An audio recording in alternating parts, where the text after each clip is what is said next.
Hello, this is Property Matters, a weekly catch-up on the world of property, supported by Fairview International Property Consultancy and auctionproperty.co.uk. And we're live every week on YouTube, Facebook, LinkedIn and our website, propertymatterstv.co.uk. If you're watching on the website, can you leave us a Google review? That would be great. And if you're watching via social media, get involved in the conversation in the comments section.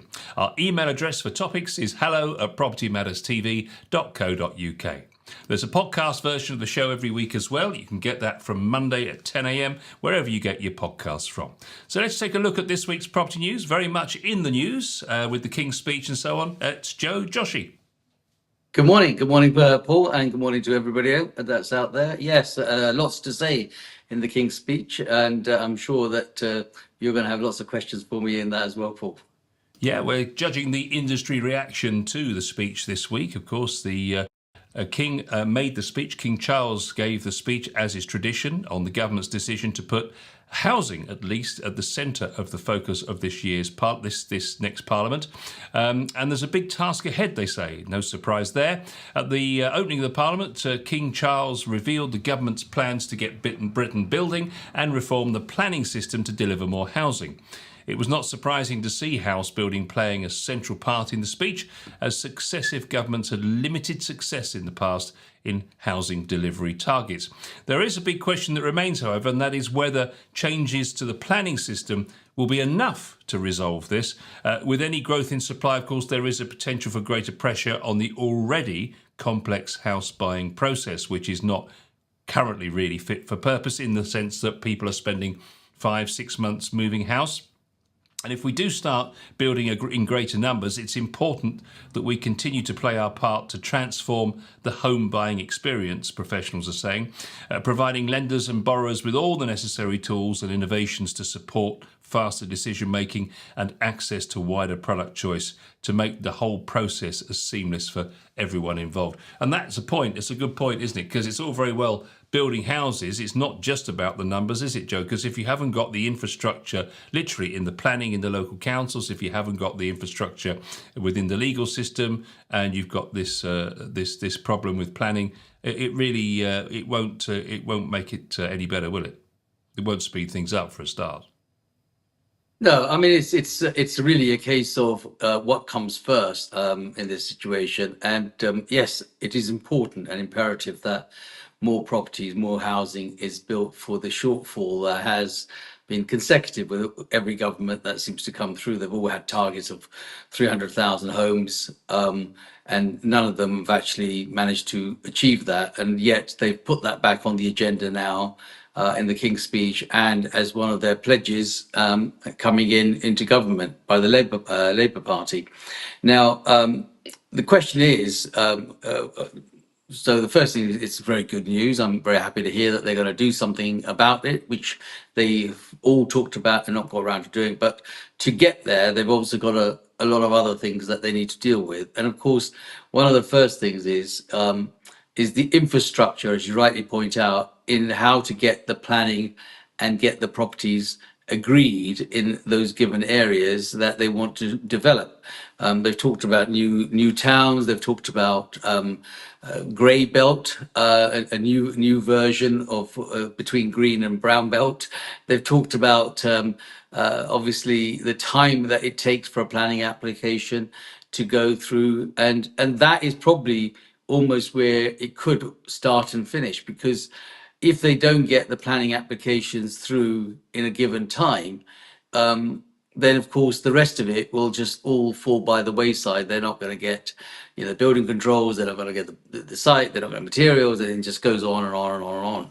And subsequently, the question would be that did he get it right? So yes, of course, it's very important for them to get the infrastructure right, like the planning officers, the planning team, and the kind of authority those planning officers can and cannot have within their own system, even to the point that they want to sort of allow the committee. So if certain planning applications in a council will go to a committee, they want to even revise the rules of the committee so that the committee has perhaps a little bit more authority in order to be able to give or grant a certain planning application that may require before it goes to appeal. So there's a whole process that has to be dealt with. I'm not really sure that that is going to happen in a short space of time. I've been speaking to the planning offices sort of locally and find that at the moment, especially since COVID, a lot of the consultants, the planning consultants that they employed went remote and decided not to really come back in. So they come in and add value to the council a few days a week. And there's probably half a dozen, if you're lucky, of those. Normally two or three or four of them, and they're trying to deal with all the applications that are coming in. And those applications are varied, Paul, that they have to do. It's not all about development. They could be as boring as making sure that a particular sign is in the right place, and they have to have planning permission granted to have that sign on a building that is already in existence, and someone has to make an application, and those planners have got to make those decisions about whether the sign is in the right place. And then further down the line, they've got to make a decision whether the development, so there's one extreme to the other. There's a boring side of the planning application which talks about how the look should be of a building, and whether the size or the length or the breadth of a particular signage on the shop or on the office or wherever it is going to be is the right size and meets all the criteria. To the other side, when you've got an entire estate being built and the infrastructure of the roads, all the layout of the utilities, gas, electric, etc. So there's so many components, so many people that are involved in that. And I'm not really sure that that can be speeded up, because it's only as fast as the guy in front, and it's only as slow as the guy behind. It's all relative to making sure that they can actually do this as a teamwork. And because they are so sparse and spread out nowadays, they're not in the one place like they used to be, or on another floor in the same building. They are now from home or a different part of the country, a different place. And so that is going to take quite a bit to try and get that, brought in order to start considering the time frame. And that's where the problem becomes, is the time frame. And that's been the biggest issue with all developers. An application normally says 8 to 10 weeks, and if they don't reach their target in that, the easiest thing for them to do is to say, well, we refuse it, so that it gives them time to go back in an applicant. In the meantime, the person that is putting the application is now spending another bunch of money. And on top of that, they're also spending another 2, 3, 4, 6, 8 weeks, whatever the process might be, for a renewed application. There was a time when you used to be able to get a verbal view. That's gone. There used to be a time when you used to be able to put an outline application. That is gone. So even the basics of application are pretty much like a full application. Drawings have to be almost to the point to show them that this is what the end product is going to be looking like. So I think the idea is fantastic. I'm really happy to see that they've chosen that the housing or the property market is the market that they need to start as they need to go on. But yes, there's a lot of work to be done. I've never understood that point, Joe, that they make, and you're right, they do make it regularly, which is, will people now work remotely? I don't understand why that means the process has to be slower, because at the end of the day, if they're doing their job properly, they'll be on a screen, and if somebody sends you a message via Teams, then you get that message instantly and you can respond, just like you would have done if you were in the same building. I really don't understand why suddenly everything has to go at half pace just because people are remote. It only seems to be in those government or municipal departments that sort of thing seems to go on. But that side, if I was a finance director for a local council and I had to make decisions, or our councillors had to make decisions on whether to provide services to vulnerable and elderly and so on, or whether I could make people with lots of money sit and wait for another 4 or 5 weeks for their planning decision because we'd rather not replace the people who went part-time or the people who left during COVID. It's all too easy to say, well, they'll be the people that take the hit for our budget cuts. And then that goes back to the fact that councils haven't been properly resourced for years. That's right. I mean, a majority of the councils are almost but bankrupt. We know that a number of councils that are nearing where I am out, they're being bankrupt. There's loads more that are on the verge of virtually being bankrupt because they haven't been resourced, or if they have been resourced, they've abused those funds in a way that has now put them in such a bad position. People bought, lots of bad decisions were made in those things, and subsequently, that's where it rolls down. It's a snowball effect, and the next people are obviously the people. Then it's down to the planning officers, the people that they're working, and the whole team starts to unravel. I mean, in some cases, people have had to sell lots of assets in a town in order to try and shore up the deficits. But the reality is that mistakes were made, and we're still paying the price. And I feel that we'll probably continue paying the price for a lot longer, even though that for the first time a government has come in and said, right, we're gonna do something about this planning issue. Now, the one thing that you have to remember, and we've always said this, and I certainly said it on our program, is that housing starts driving everything else, and that's why they got to build themselves out. In any situation, when you have a crisis in the country, you've got to build yourself out. It happened during the wars, and it happened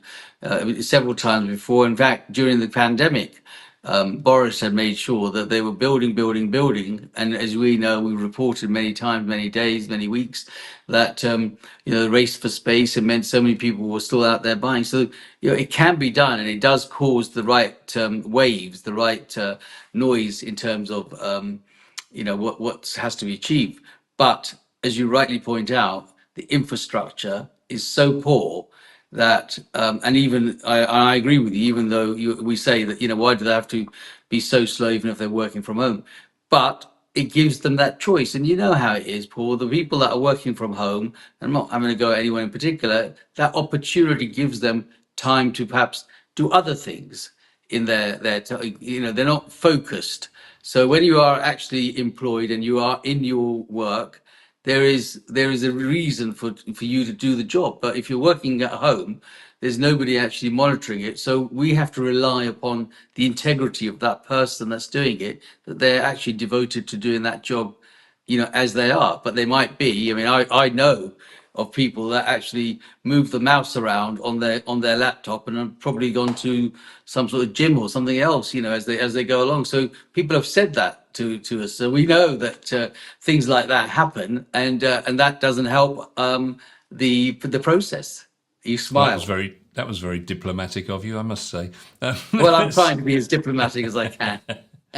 Yeah, I mean, there's been some talk about the fact that also mentioned was this new digital information and smart data bill, which was included in the announcements, and it's basically they're hoping that will allow much more of the whole conveyancing process, which we've discussed ad infinitum on this show, about how that we could actually get some kind of digital platform where all of the documentation for a property is easily available to those that need it when they need it, so they can just vastly move from a paper system through to this fairly digital system. So, I mean, that would be a big win in itself. And if they could bring down, I think we were talking, weren't they, in terms of 5 or 6 weeks, if I remember rightly, from an article we featured a few weeks ago, rather than 5 or 6 months. I mean, that would make a tremendous difference to the speeding up of the transactional purchasing of property and selling of property. Obviously, that's one side of it. Let's move on to the NIMBYism. Then that's a real brave one for Labour, because if they sit there saying, right, you lot can shut up, all the NIMBYs, of which we all are, if we're honest, at some point in our life. But the truth of the matter is that in 5 years there'll be another vote, and if you've had something built at the bottom of your garden, guess who you're not going to vote for next time? Yeah, but you know what? It's probably that will, as you rightly say, we all are in some ways. And if we continued with that version of being an IMBY, then you're not going to, we're not going to progress. And that happens everywhere, Paul. We've covered those in our stories, and I've known for situations where, I don't want something built at the back of my yard, but it's okay to build it in someone else's yard if you like, but as long as it's not behind me. And so, that will continue to persist. But if that's the case, then it's never going to happen. So, but there are areas, there are new town spaces, there are vast pieces of land that are perhaps not used correctly. And there you would probably prefer to see a new development of some sort rather than the eyesore of what is there perhaps in the current situation. So, it's not always about what's in your backyard. It could be also what's around your area that could be developed in a more suitable way. I mean, we know that in the areas that I'm at the moment, at the moment they just seem to be putting lots and lots of data centers, for example. I mean, nothing is more boring and exciting than a box, being constructed of steel and with some sort of facade, with lots of data inside it and lots of machinery. So it's not particularly exciting, but you look around and you think, well, okay, that's that's the future. So all of a sudden, the character buildings or whatever they built in between that were half decent are now going to be knocked down, and now a big square is going to be put up, and in there is going to be a data center because that's what the demand is for. There's a supply and demand, but in housing, people still want the character. They still want an area that they want to live in and a nice area, and they don't want to live on something that's been filled up with rubbish for the last 20, 30 years and has some sort of gases still coming out. So there's lots of things that has to be taken into consideration before some element of planning is granted. But I think the NIMBYs will continue. But there is going to come a time when, even if they do upset them and they don't get voted back in 5 years' time, the reality is that if they can reach their target of 1.5 million properties, it would certainly give homes to those that are homeless, and give the opportunity to first time buyers and all those that wish to get on the property ladder. The thing I find surprising is the amount of people who are allowed to sell off their gardens and then have roads or cul-de-sacs put up the side of their property so that they can then see some flats at the bottom of their garden as they're getting towards their retirement, and they think, well, I'll just make a few bob off the bottom of my garden. So much of that seems to be going on around the country. Yes, and it will continue. It's been going on for years, Paul. And yes, it is a bit of an eyesore, but given the circumstances that those are and the opportunities, most people will take those opportunities. There's probably a small percentage that will argue about it, but a large percentage will say, well, okay, if I don't do it, somebody else will, and if they do it, then I don't get the benefit. So you can stand there for the morality. Morally, I don't want this to happen, but financially it's not going to be a gain. And unfortunately, whether we like it or not, at the end of the day, financially wins, because that's what makes the world go round. So people look at it and go, okay, well, if I could put a block of flats at the bottom of my garden and I can earn XYZ out of it, then that's what they're going to do. Look, we're an island. We're not very big. And I think it's been managed fairly well throughout the decades on the basis that, not a large percentage of it is built. I think there's lots of scope. I see it as I drive around the country in my job, that there are things and sites that could have been, dealt with much, much better.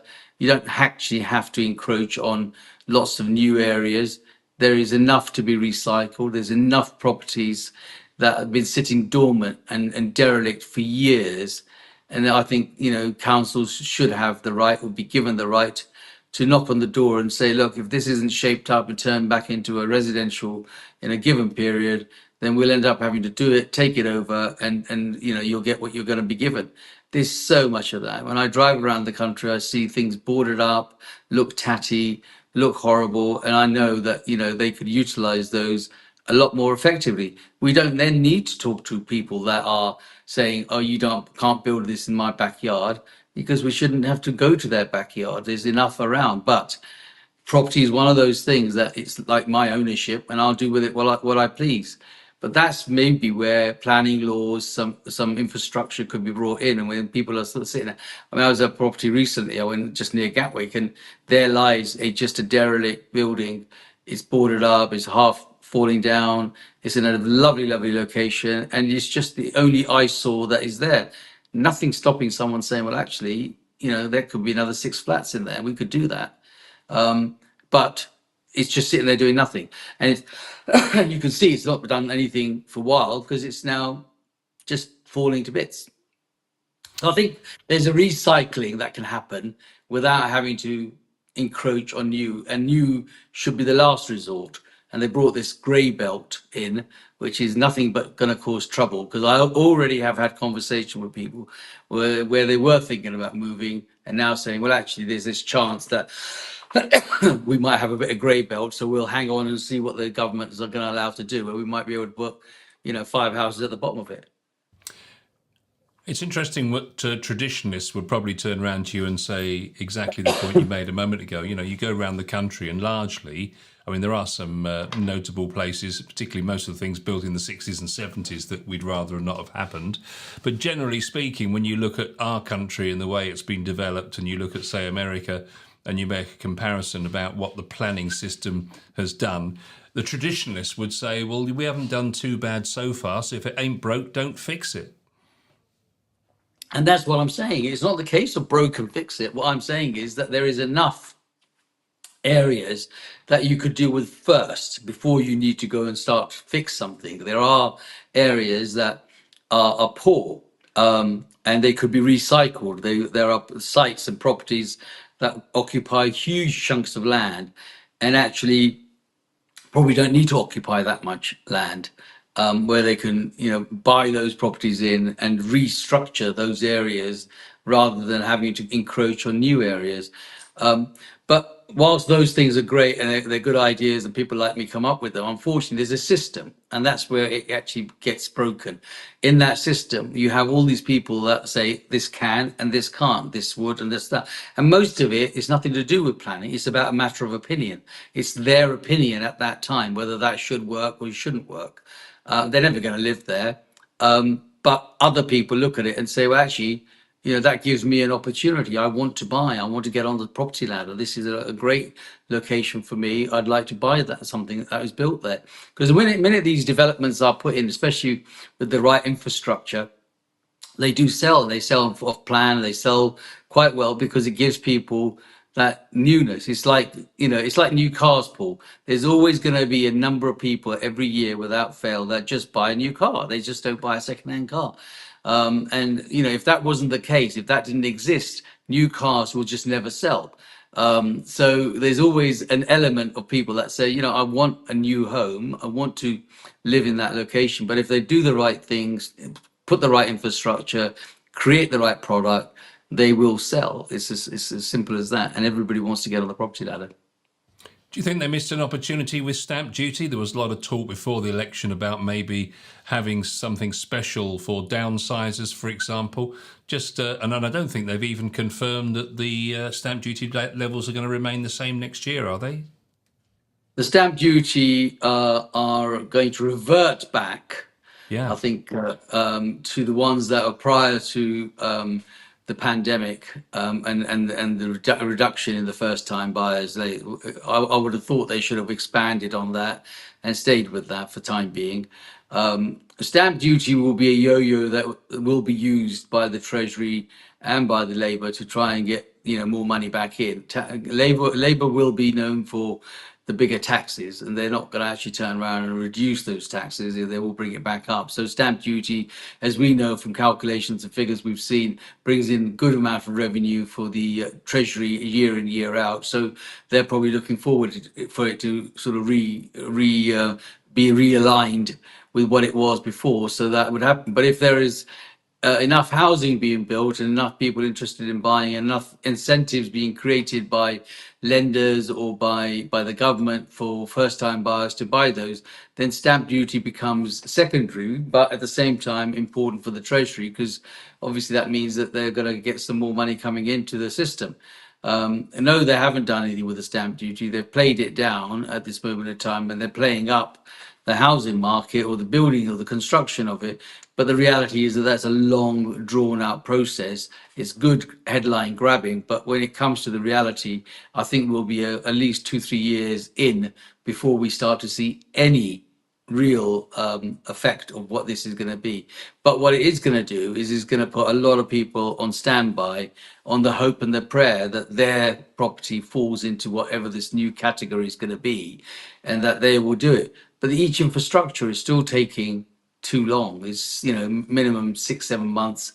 They want to have a pre-app on everything that they want you to do. The pre-application alone is 3 or 4 weeks before you actually get a look in to say yes, potentially, if but maybe and only in this and that we could actually consider this. In other words, they don't give you an answer. They just say, you've got to put a pre-application in, which back some years you used to be able to pick up the phone to a planning officer and say, look, I'm thinking about this. What are your thoughts? And he'll say, well, look, if you did this, if you did that, we might consider it. Now, what they say is you've got to put in an application, a pre-app, pay a fee, and then we'll look at it. And that's this again. It's just slowing the process. The whole downsizing thing would have been a great early win, I think, really, because as soon as you start to free up the larger homes, everyone moves up the ladder, and that frees the ones at the bottom. The trouble is, of course, without the stamp duty, without taking off the punishment of stamp duty on downsizers, it does seem unfair to them to have to do that. Plus the fact, when you add in the fact that all the bungalows, or not all the bungalows, but many bungalows have been converted into flats and another level put on top so that they can do that in certain areas, then, and I heard on the news this week on the night of the King's speech that people were saying it's not so much about we want little boxes to live in. We want the right type of homes. It's not just 1.5 million homes. We want the right type of homes. We want family homes. We don't want boxes when we're in our 50s. We don't want one-bedroom flats in our 50s. They're no use to us, and no one's going to buy them. So and somebody actually said, why don't we build more bungalows? We've been converting them all into flats. Well, first and foremost, let me talk about the downsizers. This downsizers is purely a myth. Those that have managed to get to their nice properties do not have a desire or a wish to want to downsize. The only time that they are forced to downsize is when it becomes completely impossible to care for them, and they are in a remote location, and it means that they've got to be moved perhaps into a home or some other structure has to be. Nobody I've met says to me, you know what, if they sort the stamp duty out, I'm going to move from my 1.5 million pound house to a 299,000 pound house because the stamp duty has really given me that impetus, that drive to reduce the size of my home and go into a box. And it's not going to do it. And that's just a myth as far as I'm concerned. But yes, they are sitting on some larger properties. And I think the way probably to consider people like that is to have them as part of that. But part of the reason they went to those large properties, Paul, is because that's what Target does about life.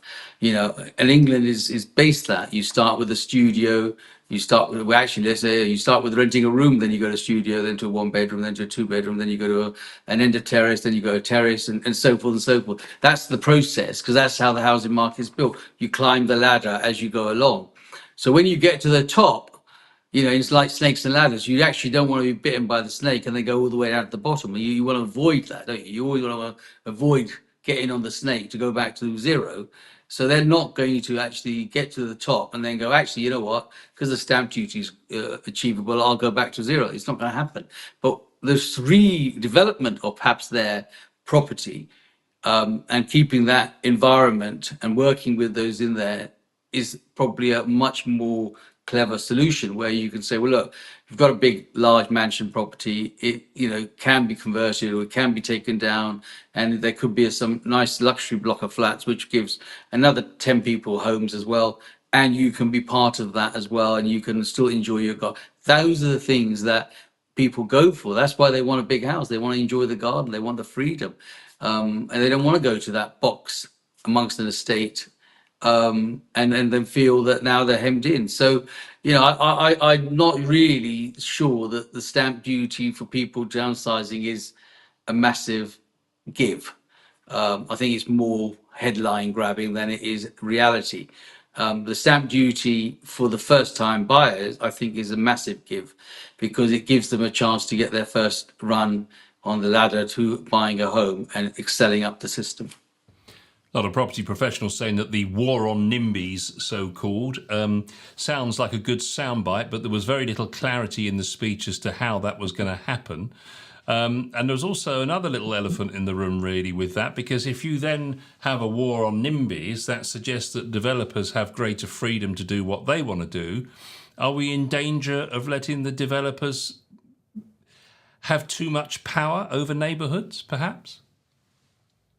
I don't think the developers will get too much power. They're still going to be governed and driven by what the planning status is going to be in what they're going to allow. So I don't think that'll be a huge thing. What it does allow them to do is probably approach more sites and look at things a bit more objectively. But the process itself has to be smartened and tightened up in order to get the speed of the process done. And that I think is going to be a long challenge, especially when majority of the people are struggling to get town planners or people that have got the qualifications to come in and help them achieve the goals that they want to achieve. So I don't think the developers are going to be rubbing their hand in glee and say, you know what, happy days, I'm going to do this, I'm going to do that. I think what it does do is say, you know, this is good. We've got some sites that we've been sitting on, and we might be able to maximize the best we can out of those, given that this is the target that the government wants to do. You mentioned the grey belt, so-called. It's pointed out that in the speech there was no definition of what, where or how much of this exists even.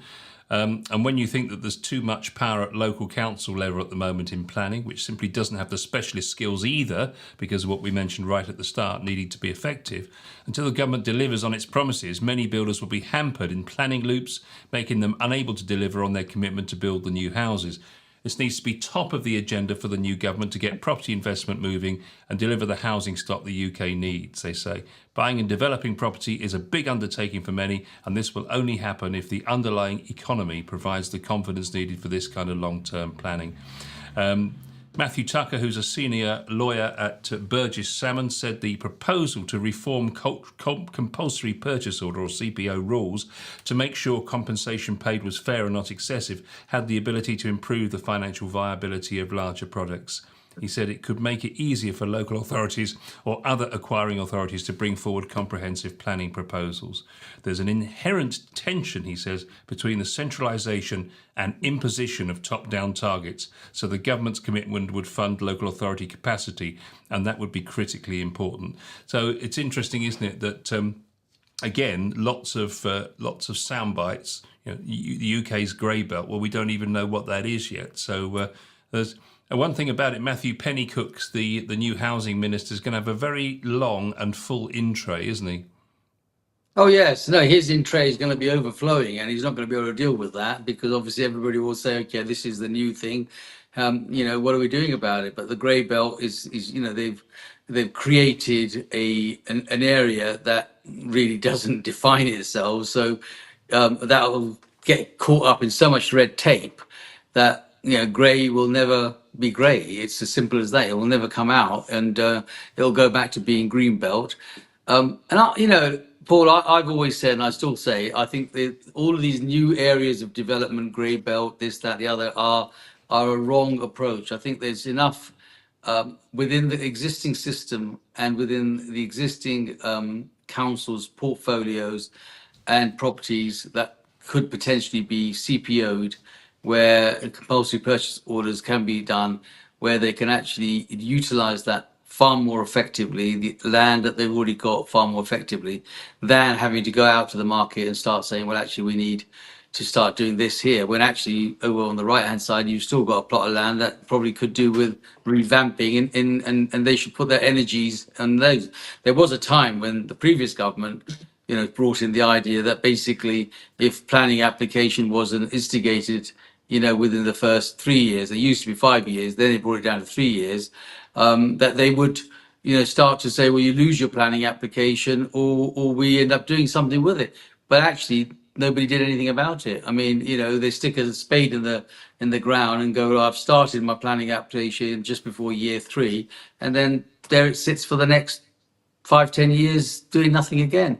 So you know, there's no real policing what is currently being done. And I think if they actually stopped and looked in their own cupboard, you'll probably find there's plenty there to do.